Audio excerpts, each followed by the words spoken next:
Welcome back to Shit Creek Survivors. We share real stories of resilience, real tools for resilience, and hope for anyone stuck in their own shit creek right now. Today's episode is about grief and what survival looks like when life keeps changing. My guest today is Angie Hanson. She lost her son, her husband, and her brother in a brief period of time, and had seen grief ripple through her family. Instead of perfect words, she chose presence, honesty, and the courage to keep moving forward. Out of that grief, Angie created Butterflies and Halos, a greeting card line that says what people are actually feeling, like, I don't know what to say. Let's go eat one of those damn casseroles, because sometimes showing up matters more than the right thing to say. This conversation is about resilience, community, faith, and quiet choices we make every day to bounce forward. Angie, thank you so much for joining us today. It's such a privilege, and I am so excited for you to share your story with our audience because I think it's very powerful. And without further ado, Angie, if you just want to kind of introduce yourself to us and let us know what's going on. Well, thank you, Cam, for having me on. I immediately, when I saw your call for, a podcaster guest, I was like, this is right up my alley. And it started with your name of your podcast, just because through my story of grief and loss is I find humor and snarky and sarcasm to be a lifeline for many people. And it's not immediate, but once you get there, you understand. And so I'm definitely glad to be here on your show. Yeah, we feel so blessed. So let's just get straight into the story. Tell us where it begins. For sure. It began in actually 2006. My husband, Jack, and we had our daughter, Gracie, who was 4, and our son, Garrett, who had just turned 1. And he turned 1 on June 21st, 2006. And then 6 days later, on June 27th, 2006, Garrett died.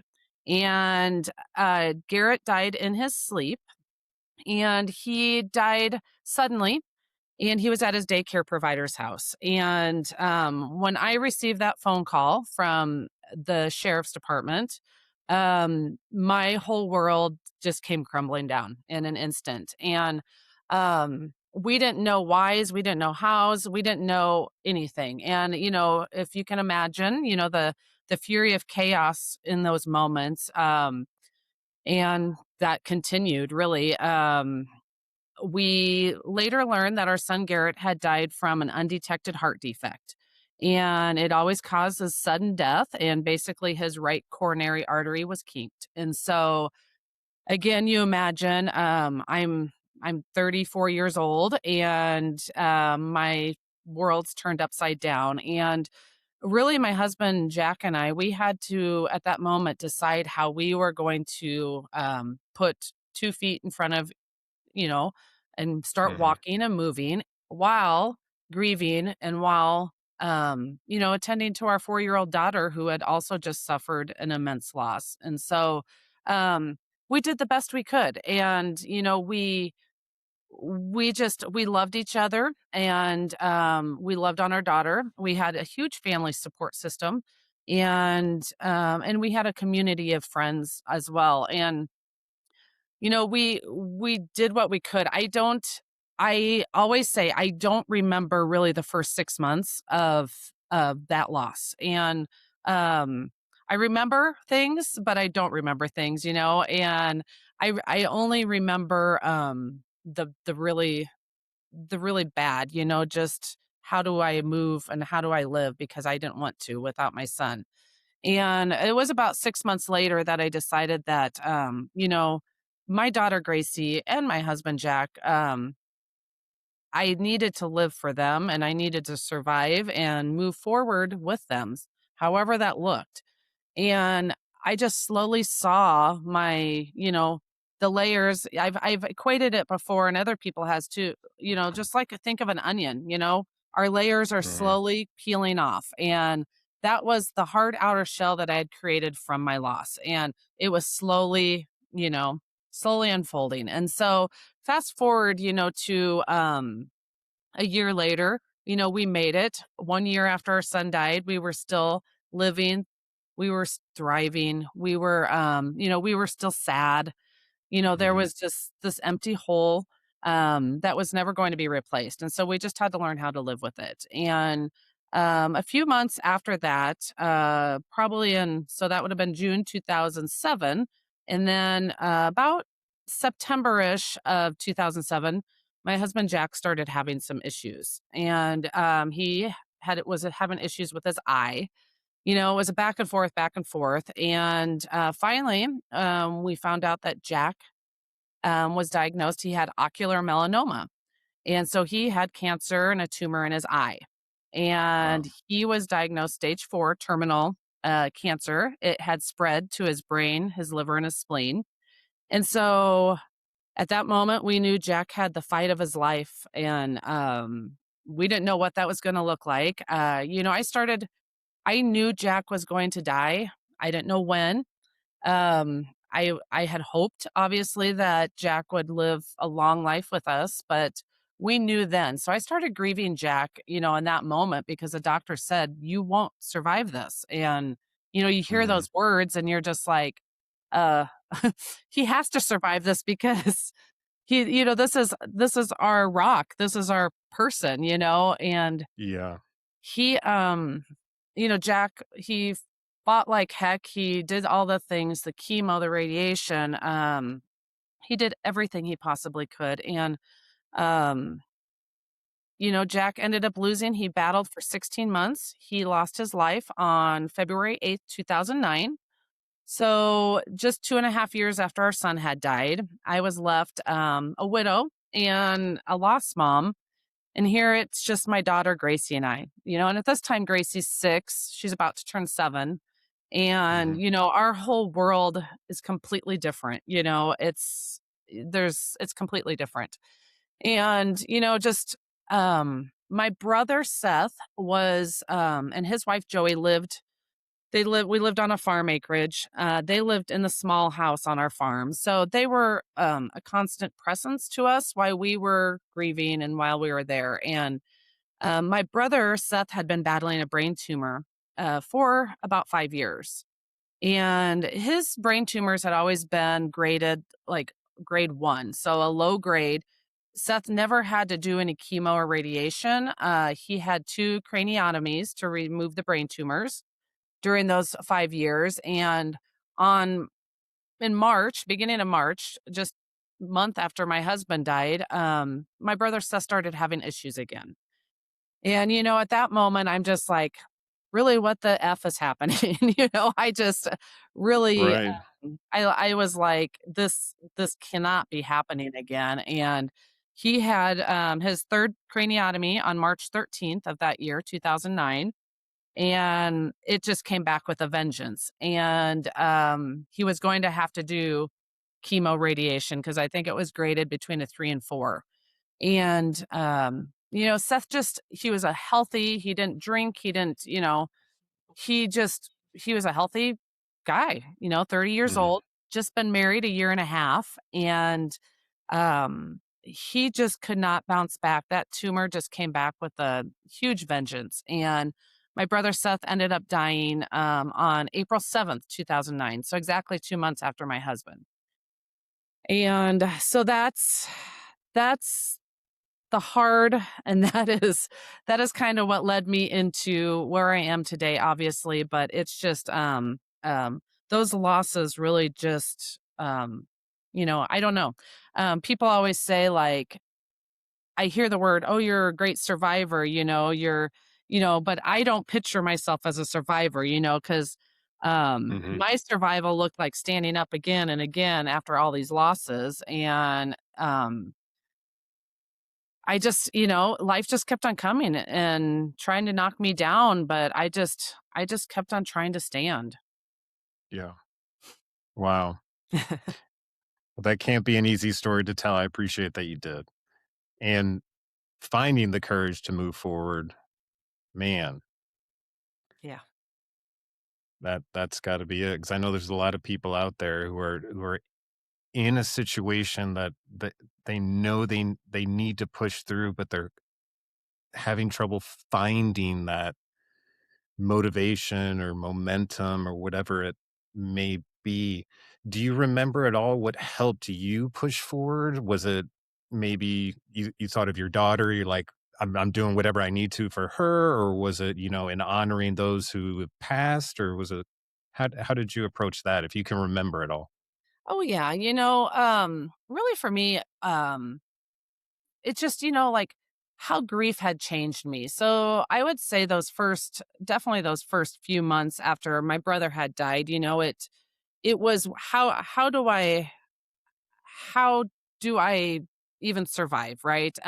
Mhm. My body and my brain were all thinking just this is not how our story is going to end. And I was like, how do I live with this loss? And that was Mhm. kind of the things I had to ask myself. I didn't want to live in my loss. I wanted to live with my loss. And, that was something that I started journaling. I started journaling when Garrett died. And so when Garrett died, when I couldn't sleep at night, when my tears were just abundant and going, and I would journal until I stopped crying.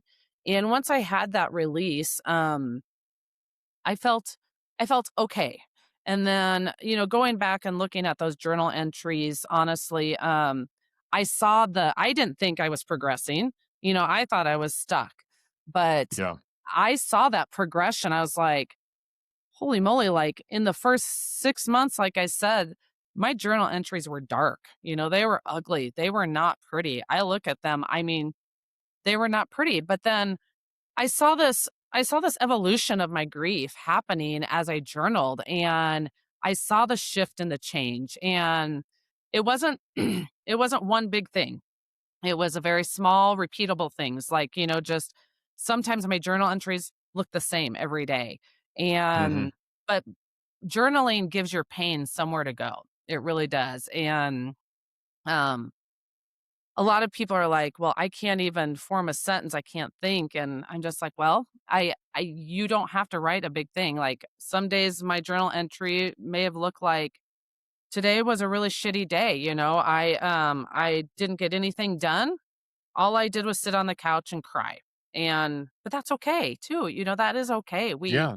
We don't have to do big things, like I said. We can do small things, and as long as we do those small things repeatably, we're going to survive. And, survival Yeah. looks different for everybody in grief, but that is what we're trying to do as well, just trying to survive. And another Yeah. thing, community was huge for me, leaning on my friends and community. Um, it was a reminder that I wasn't doing it alone. Um, Mhm. and, once I got to that part, faith, I lost some of my faith, and I had to get that back again. And faith it finally gave me something to lean into, and I thought that God had done this to me and why. But what I learned was God didn't do this to me. Life just happened. And God has been carrying me this whole time. And, and whatever your higher power is that you look to, and if it's not God or whatever, I mean, there is something carrying us, and we don't do this on our own. And that's my belief. I feel like I did not get where I am today after losing my son 19 years ago, and everybody else 16 years ago, and I've had other loss since then as well. But um God gives you the courage to step forward each day. Yeah. Well said for sure. May I ask, when it comes to journaling, like when you journal, are you like documenting the day, or are you talking to a particular person? I did some of that. And like, I know that when I would do it, it would be like a rant, and I'd almost be talking to someone. And when I look back at it now, it almost looks like I'm either talking to myself or I'm talking to something that I hope is there. But I'm Mhm. like, if this is true, why did this happen? Show me that, you know what I mean? So it's almost like a tit for tat kind of, and I would pop out of bed and have to write some stuff down. And it really helped to dump that emotion into, because you have to formulate the words, Mhm. compared to just feeling the feeling. So I know there's power to it. Do you Yeah. remember, were you just documenting or were you talking to somebody, or how I did was that work for talking you? to someone. I was definitely Yeah. so a lot of my journal entries in the beginning were talking to my son Garrett. Like, I Hmm. would be specifically talking to him like, "Mommy misses you." I'd say it was basically a conversation with him. Then there was anger in some of those entries where I was mad at God. I'm like, I'm yelling at God in my journal entry. Then there's messages, or journal entries to my husband Jack, like we grieve differently as spouses. You grieve differently. Like, I felt like Jack was doing it wrong. He wasn't doing it wrong, he was doing it his way, right? But in that moment I didn't see that. But so I would yell at Jack. I'd be like, Jack didn't do this. He's not doing this. Why doesn't he care? And it's just like, Mm. and looking at those, it's like, what? Well, he did care. And then I learned a lot more about Jack's thoughts. So Jack was a very strong man, but when he became ill and he had cancer, we had a caring bridge site set up for him to be able to let family and friends know what was going on with him. Instead of constantly calling people and all that stuff. And um, Jack was a very good writer as well, but his emotions and his feelings came out. So when he couldn't sleep at night during his cancer journey, he would write in this Caring Bridge site. And after I read a lot of his after he had died, and I just started reading a lot more of his Caring Bridge entries, and I was like, wow, he was feeling the exact same things I was feeling, that we all felt, right? Probably. And Hmm. but and it was kind of the same thing. All I think all we ever want out of all our losses is we wanted hope, and we wanted clarity that we were going to be okay. We wanted, and I think that's kind of all. I don't think we could see. We want to know what's going to happen in the future, I guess I'd say. Oh yeah. And we want to know that there's going to be sunshine in a year, that there's going to be love, that there's going to be all this warmth. And when you are in the depth of that, you can't see that at all. And You I don't think, even believe it's possible. no, you don't believe it's possible. So And you're that's, almost choosing to go on knowing that you'll never be happy. Like, yeah, that's the decision you're making. Yeah, yeah, okay. Yeah. exactly, 100%.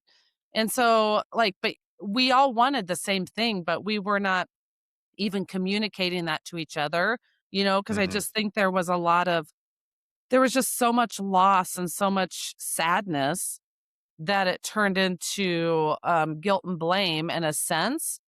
But Mhm. I would say that in that moment, though, I mean, Jack and I we still had a strong marriage. We had a good marriage, and we still loved. And, Mhm. but I didn't see all that Mhm. until later on. It's It's interesting. tough.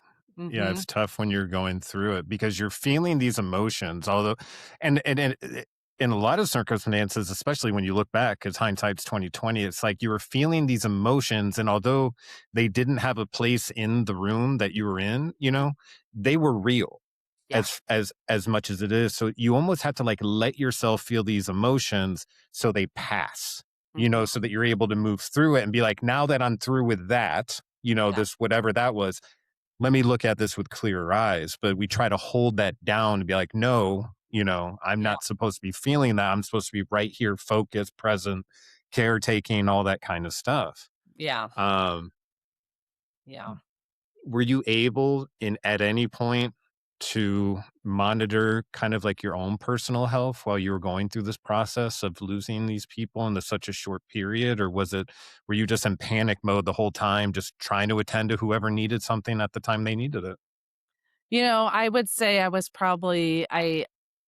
just kind of a helper fixer. I thought what I could fix it, right? And what I have Hmm. learned since is there is no fixing to be done, right? We aren't there to fix anything, because what's broken and death, for example, cannot be fixed, it's just how we kind of guide others and how we walk alongside each other and different things like that, how we listen.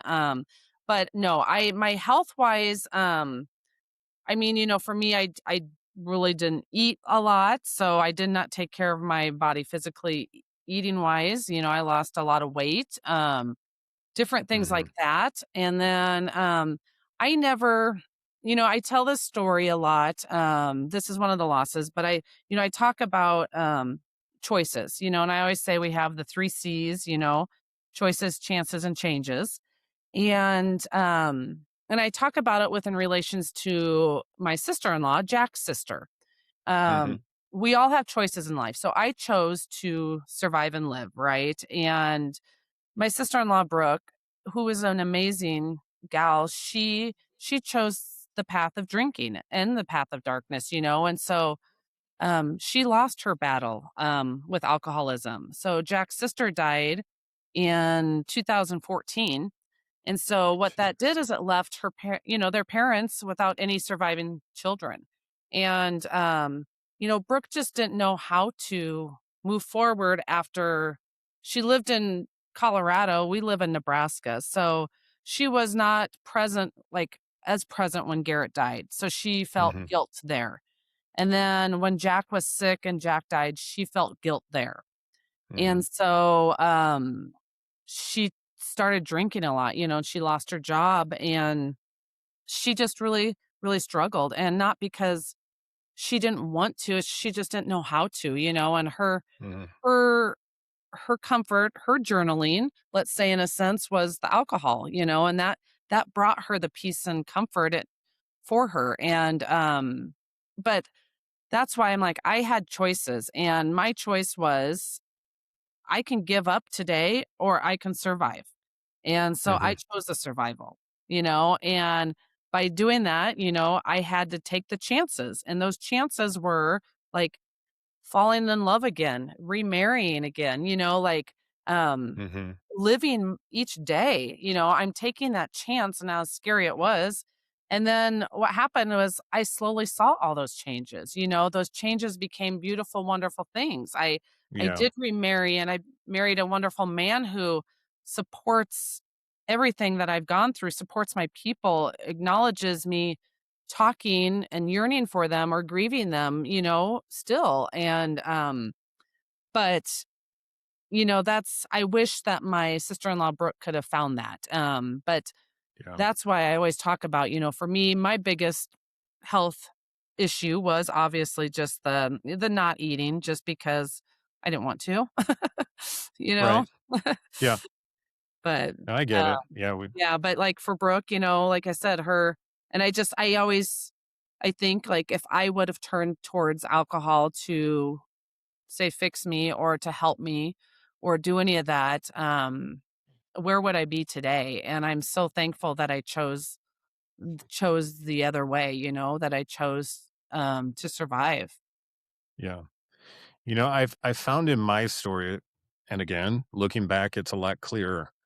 Um, what alcohol did for me is it was almost like a pause button. I think I sort of knew that in order to recover, there was gonna be a lot of work, and that mountain looked too high. And so I'd wake up and, you know, uh I'd hit the pause button. I would just do it again. Mhm. And then my mind would create the loopholes, or I would create the loopholes of like, well, it's Wednesday. I'll start next Monday. Or then when it gets to Monday, I'm like, and then that's the day I'm supposed to do this work. I'd panic. And, the only person holding you accountable in that scenario truly is yourself. Yeah, Um, and I'm sorry that she couldn't find a way out of that. It's, uh, it's very sad. yeah. Brooke was she was brilliant, she was smart, she was witty, she was loved deeply, she was that person, and that's why it was so hard when she just couldn't find that, but I don't place or hold any blame on her, she just didn't know Hmm. how to, right? And Right. she didn't have the strength to, she didn't have the support. Like, she was in Denver, she came home for a while, then she thought she was doing better, her marriage failed and everything was happening to her, and everything that I was going through, she was also going through, but in a different way, right? And, Yeah. um, but it's just I tell her story because I tell it because that those are the choices. And there is a you can either have it this way during grief and loss, or you can have it this way. And Yeah. two different ways are gonna make a two different, you know, it's that fork in the road. And hers went dark and mine lit up, and it's Yeah. You're yeah. right. That is a great example of the same situation and two different roads. Mhm. Um, yeah. For some reason, that alcohol road seems like it would be easier, but actually just it makes things worse. It just delays it. So then you gotta it's you're delaying feeling the feelings a lot of times, you Mhm. know? I Happens. I heard recently that an alcoholic's problem isn't alcohol. And I don't know how much I agree with this, but I'm in the program and I wouldn't say this probably in a meeting, but they say that the problem isn't actually the alcohol, it's whatever the alcoholic is running from. And yeah, that definitely applies in my life. Yeah. Perfect. I That was a great example. Yeah, I've actually heard that too, yeah, and I've actually just recently heard that too. We probably heard it from the same place, I don't know, but I don't but it was, It's I just thought it, like, because I heard that and I thought of Brooke, and I was just like, "Wow." Yeah. Yeah.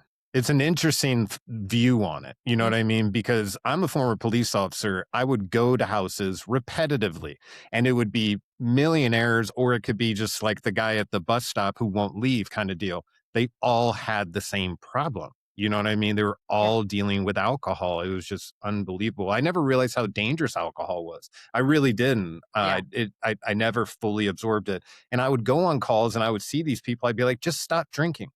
yeah, And I found out the hard way later on, it's not as easy as stop drinking. It's like when you have to stop drinking, you have to start feeling the feelings you're avoiding. So it mhm, becomes this trap, if you will. You're trying to get comfortable, but it becomes a trap because you can't get comfortable without it. Your body gets used to it, so you need more, and then your body starts literally failing if it doesn't have it. It's such a problem, as is any addiction. yeah, But for sure. anyways, that's a great example. Same problem, two different routes, and Mhm, one involved, yeah. Anyways, yes. now that's a good segue to what tools do you think you created or picked up along the way that either gave you hope, gave you a to-do list, whatever it may be, to give you momentum to keep moving? Is there anything that you could pinpoint? Well, I guess I would tell your listeners or anyone listening to that,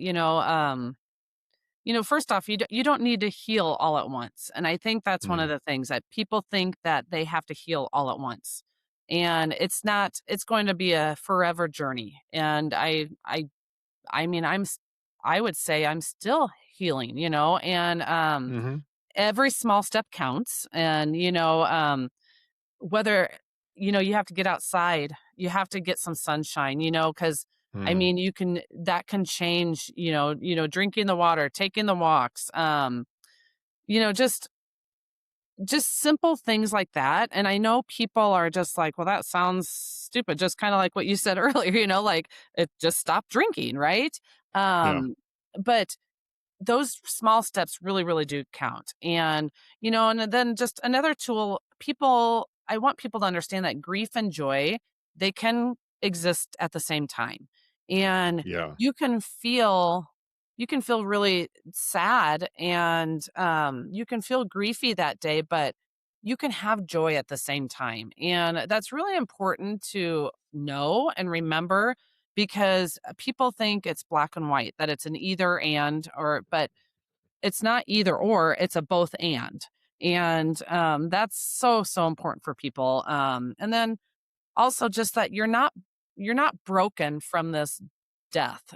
You're not broken from the deaths.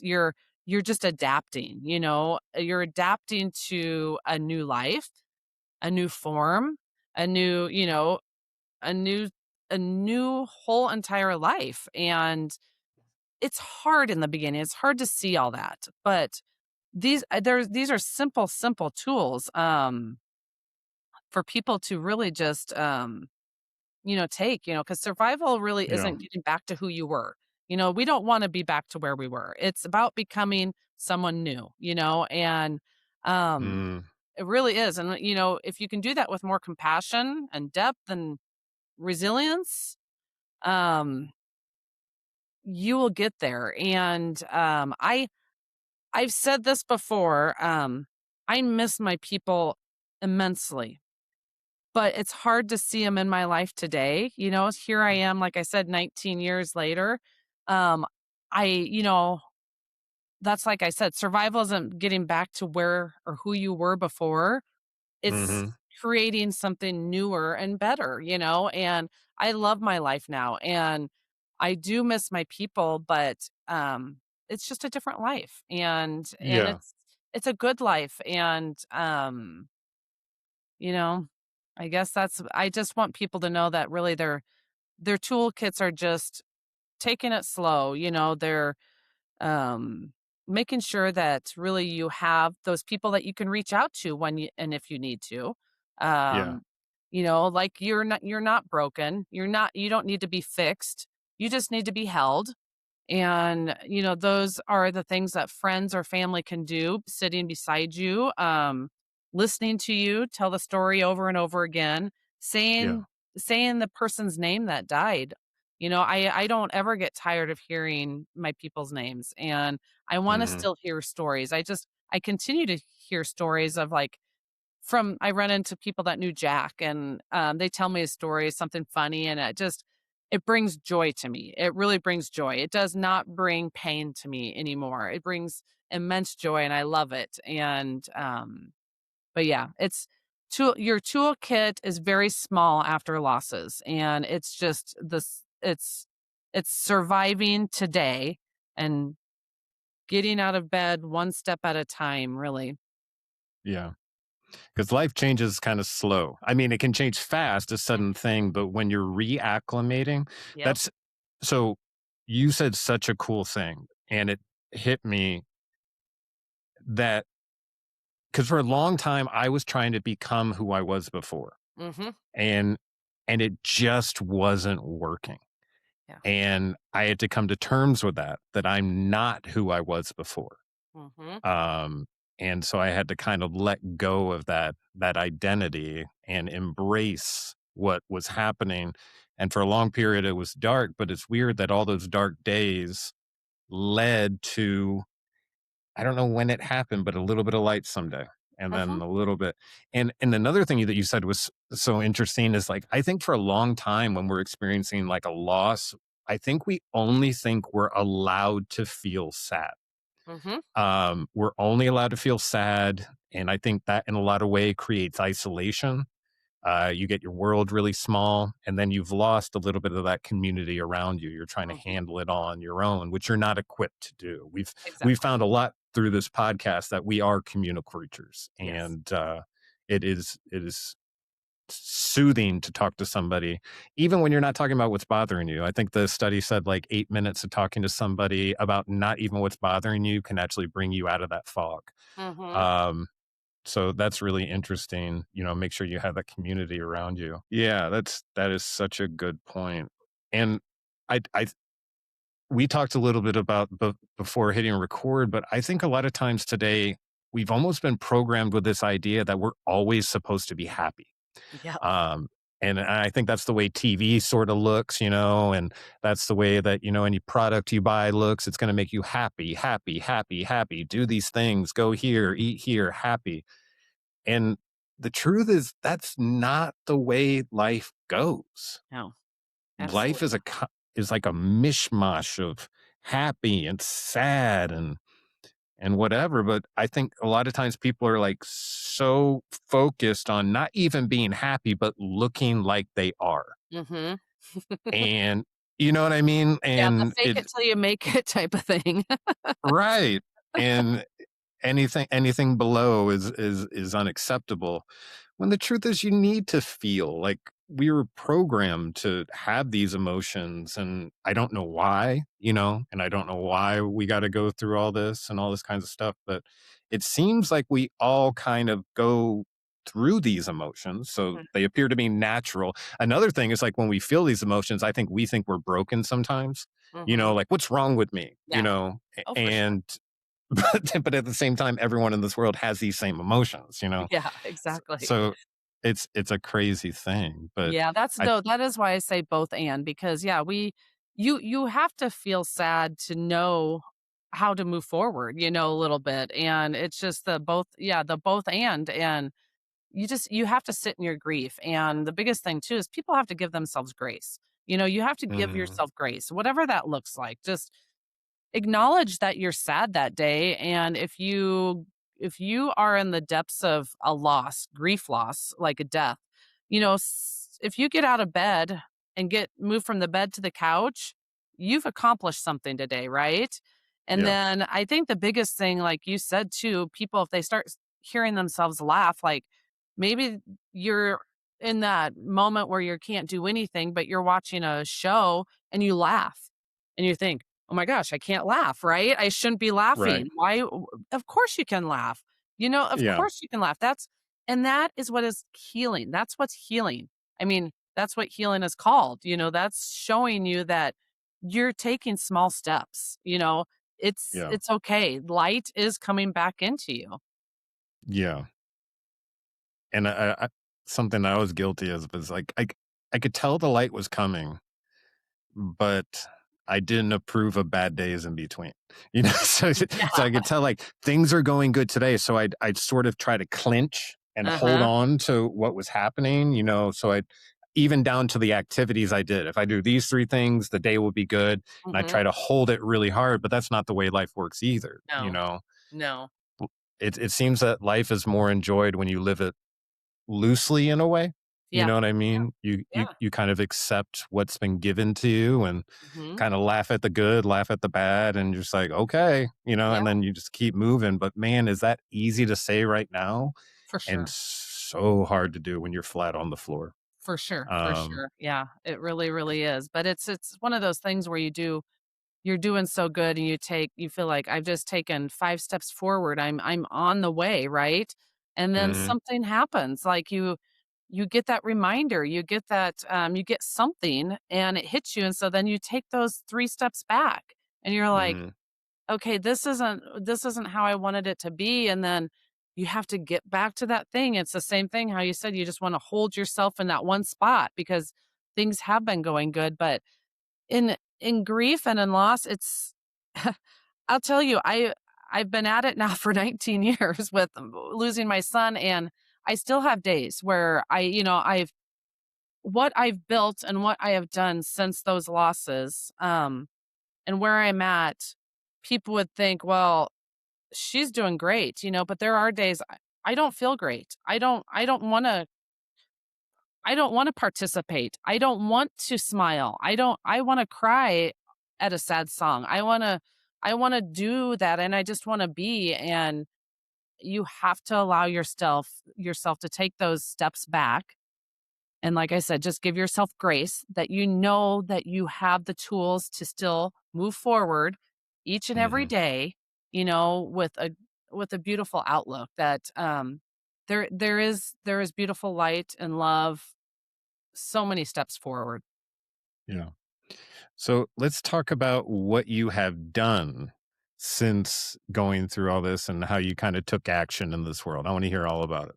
For sure. It started, back in 2022, June of 2022, I decided that I was tired of the cliche greeting cards out there. So I was tired of the I'm so sorry for your losses. I'm so sorry for this. And I don't thinking of you. I'm like, we have to have better words for people. We have to have better communication. And so I'm just like, I want to have cards that say exactly how we feel as a grieving person. And one of my very first cards I made was, I don't know what to say. Let's go eat one of those damn casseroles.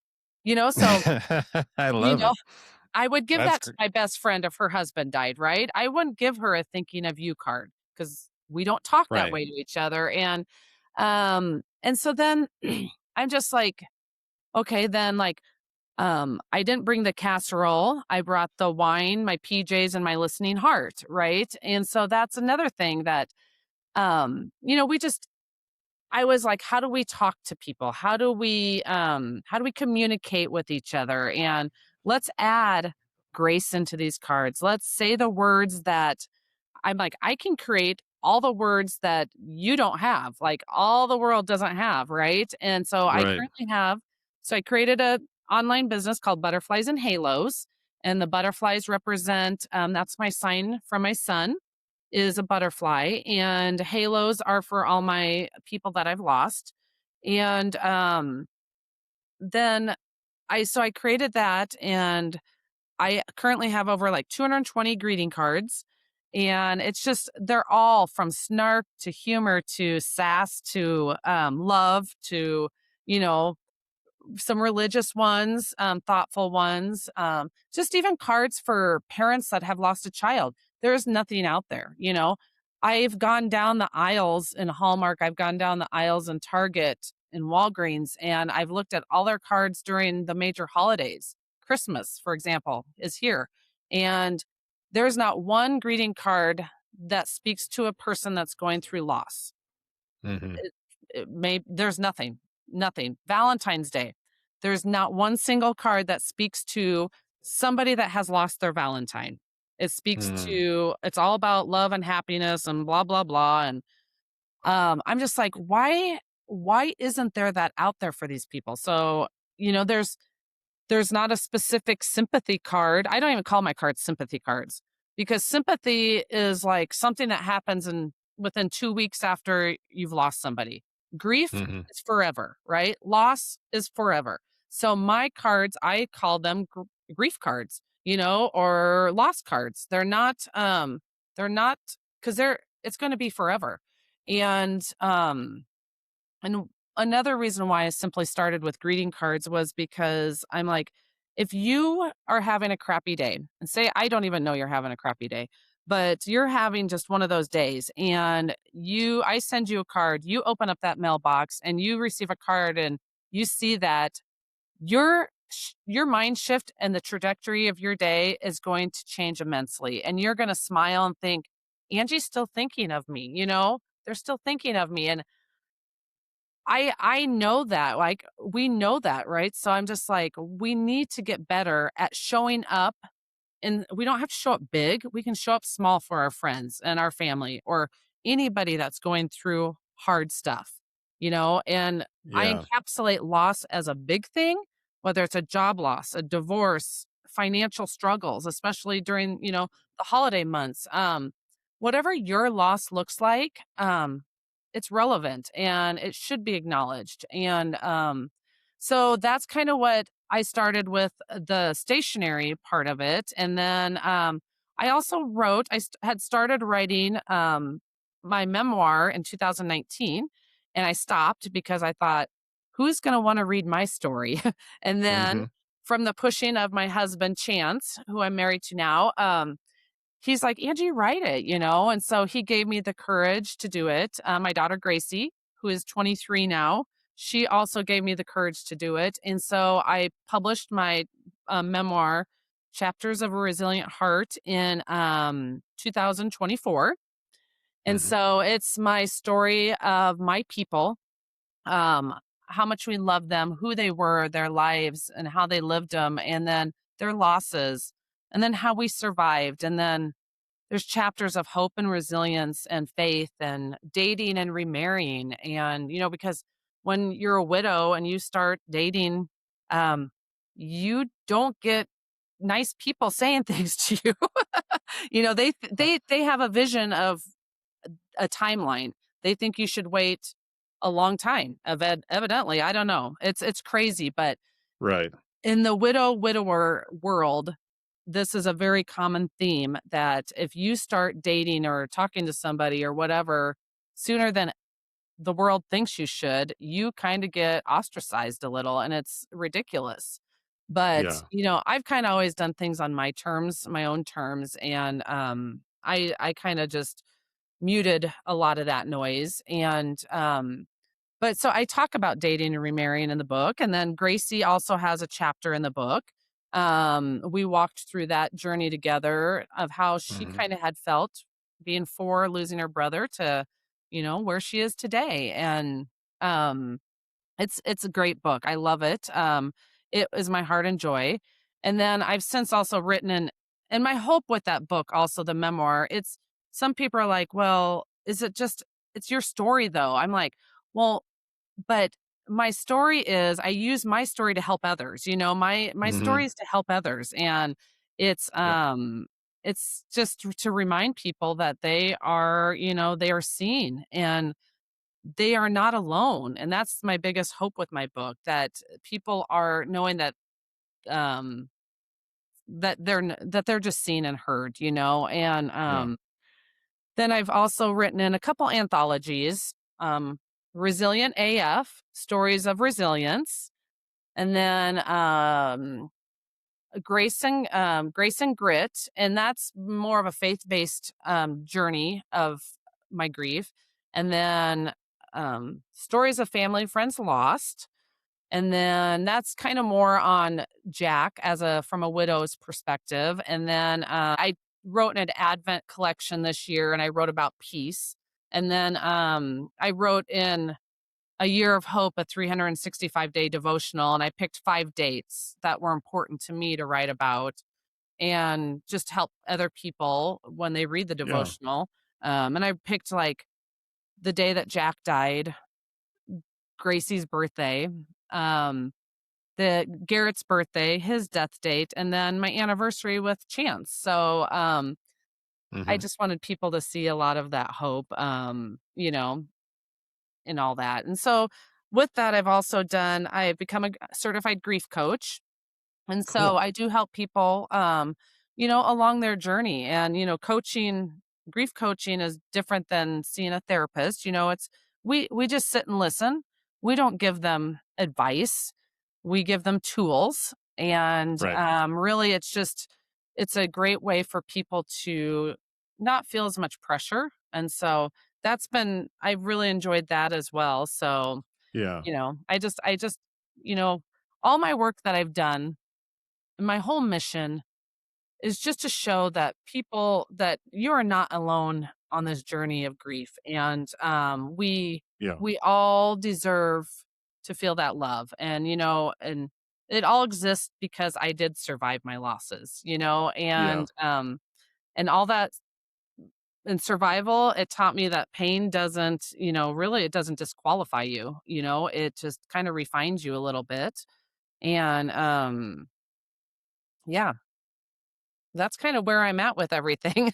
That's awesome. That's Yeah. awesome. You've done a lot. That's a lot of work to have done, Yeah. uh, and not a lot of time to tell you the truth. No, I think that it's kind of just really come afloat, like, in the past couple years. It's really I'm a part of this grief community, and we really just kind of, we're all small businesses just trying to create something for people that are hurting and grieving. yeah, So, yeah. Well, that's the real equity I've learned. yes. I think Jim Carrey said something one time like he wished everyone had $1 million because you'd figure out it's not what makes you happy. Mhm. And that's pretty much all we're chasing these days is once I have enough money, Yeah. then I can do the other stuff. And, I think it's an important reminder that the real things, love and kindness and caring and lifting others up, I mean, that's living right there. Mhm. And knowing that, although we're going to experience tough times is they don't define us. Exactly. They refine us, if you will, like you said. Mhm. Have you ever heard we've told this story so many times on here, but the silversmith story is about a group of people studying the Bible, and it says somewhere in there that God refines us like a silversmith does silver. And so a person goes and follows a silversmith and is like, "Hey, may I watch you today?" Doesn't tell them about what they're studying. And she watches the silversmith take the first piece of silver and put it in the hottest part of the fire. And he explains, I have to put it in the very middle, not the edges, not kind of around it, the hottest part. Why is that? Because that's where it burns off most of the impurities. Okay. And then so she watches him sit there watching that piece of silver the entire time. And she thinks, well, couldn't he set it down for a little bit and come back in like 5 minutes? She asks him that question. He says, not only can I not let it down, but I can't even take my eye off it, because if I do, I could damage it beyond repair. So when do you take it out? When the silversmith sees his image in it. Oh, wow. Love that. So that's kind of, being refined. And it's a tough Yeah. one, but when you hear that and you've been through the fire, you're like, oh, if only it didn't have to be like that. But you kind of accept, you're like, I wouldn't be who I am now without it, which is a weird thing, and it just continues to push you and grow you if you let it. And make you happy and push you forward and Yeah. have all kinds of great stuff. Yeah. Anyways, now we'll end it here pretty soon, but I got to ask you the question. Well, two questions. After being through what you've been through, you've touched on it already, obviously, but for a person who's wanting to know what you would define resiliency as now, what would you say to them? What would I would just say, it's really resilience.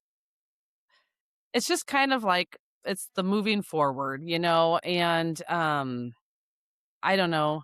I guess I have a lot of meanings for resilience now. Yeah. Well, But it shows up in different environments in different yeah, ways. You're yeah, totally right. yeah. But Resilience.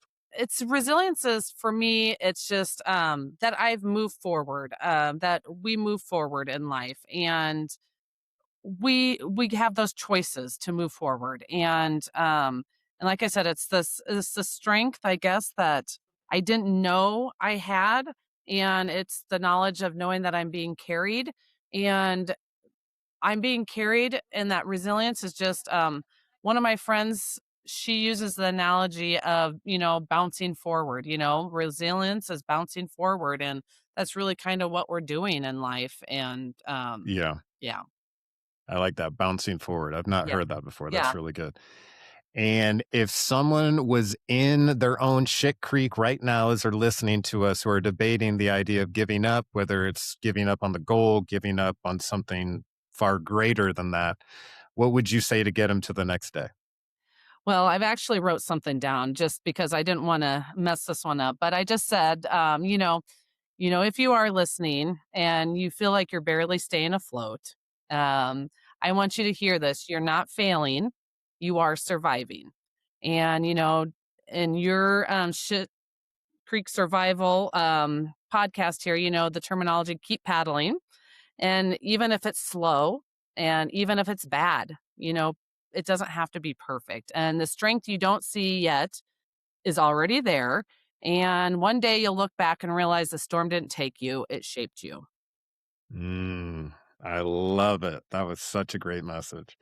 Well, Angie, thank you so much for coming on and sharing your story with us. It's such a blessing. Thank you for being that vulnerable. And I know it's going to help somebody out there and get them to kind of move in the right direction. And when they move in the right direction, maybe someone will watch them move in the right direction and they change their course of action. So it's a ripple effect, a pebble in the water. Yes. Well, thank you, Cam, for having me. It's been a true honor. And thank you for sharing your story and sharing this with so many people, because yeah, you are helping people. I know that for sure. Dan's story is proof that resilience isn't about avoiding pain. It's about refusing to let the pain define you. Vulnerability is not weakness, and asking for help is not failure. And growth is always possible no matter where you're starting from. If this episode resonated with you, please share it with someone who's in their own shit creek right now. It could help. Subscribe to Shit Creek Survivors for real stories, real tools, real hope, because none of us are meant to do this alone.